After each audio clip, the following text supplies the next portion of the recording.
wadamada gartay gobanimada yadaakar waaqsaday xornimooyinan kaarugoy kaygii kastee guushayada jecel abaal guunahban gaarugu hayaa abal guunahban abaal guunahban gaarugu hayaa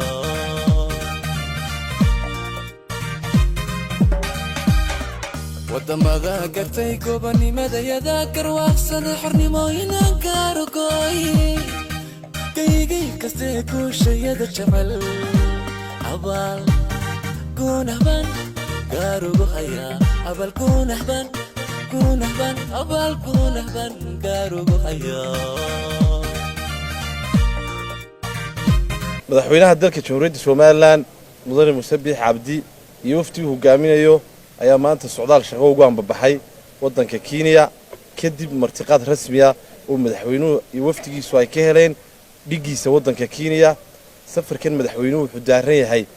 wadanka Kenya oo inaga dhaxeeyo xiriir diblomaasiyadeed iyo xiriir wada shaqeyneed sidii loo xoojin lahaa oo loo sii dardargelin lahaa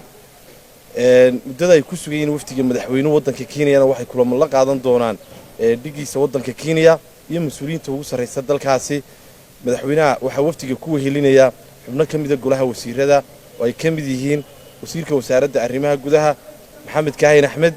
wasiirka wasaaradda arrimaha dibadda iskaashiga caalamiga Yaasiin Xaaji Maxamuud Xiir Faratoon wasiirka wasaaradda deegaanka iyo horumarinta reer miyiga Marwo Shukri Xaaji Ismaaciil Bandare wasiirka wasaaradda horumarinta caafimaadka Umar Cali Cabdulaahi iyo wasiirka wasaaradda horumarinta maalgashiga Maxamed Axmed Cawad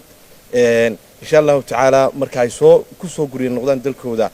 wafdiga madaxweynuhu ayaan wixii faahfaahina ee kulamada ay safarka ka soo baxana leedin la wadaagi doona aad baa u mahadsantiin